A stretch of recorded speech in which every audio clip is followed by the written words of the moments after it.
Hey, I just wanted to take just a couple minutes and make a comment about the arrest of Rodney Howard-Browne, a pastor in Florida, because he had a church service and there was a few hundred people there in his church service. First, let me just say I don't endorse Rodney Howard-Browne. I think he is a false teacher, but there's a precedence that's being set right now, and my biggest issue with a lot of what's going on is the agenda that's sneaking in the back door to strip liberty and freedoms and rights away. And honestly, even a lot of non-Christians are not agreeing with all this. And it doesn't mean that they're being reckless and have no concern or care for life.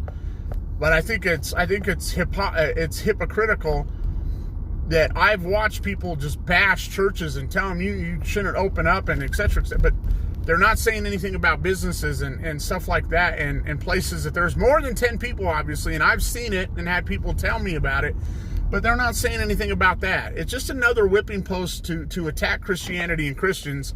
And I can honestly tell you this: I have no more patience for the double standard and the hypocrisy of the world that says you shouldn't judge, just let people live what they believe. They think Islam is beautiful. If a bunch of Muslims say, hey, we don't want to get the shots, we're not going to abide by this, our mosque is going to be open, and I'm going to make a comment about that here in just a second.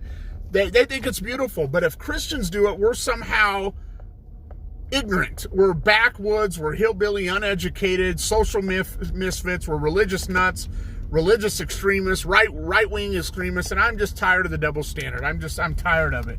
And so I don't endorse Rodney Howard-Browne, but it's setting a precedence.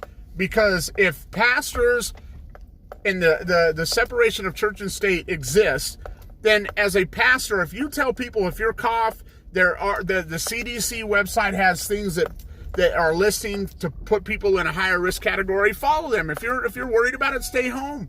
But if you want to have a church service, I don't care what they're saying about trying to beat this grade or break the grade, or cut the curve and bring that down.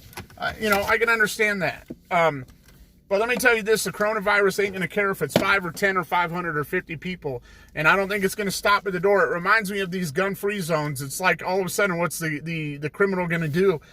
Say, oh, I can't shoot my gun. I can't do this here. Like, these people could be in and out of places. And so I'm all for precautions. I don't like anybody losing their life, whether it's the flu or not. But there is something behind this, and I disagree with how the media is projecting it. I think people are going to be really irritated and frustrated. I'm concerned with businesses and people that don't have a bunch of money and they don't have a bunch of ways to support themselves, and they're out of work or losing their jobs because of this. It just sets a precedent, and there's socialism that's trying to sneak in the back door in this one world agenda, and it really bothers me, and I think Christians need to be concerned. So God bless you guys. Thanks again for tuning in. Thanks for following this channel.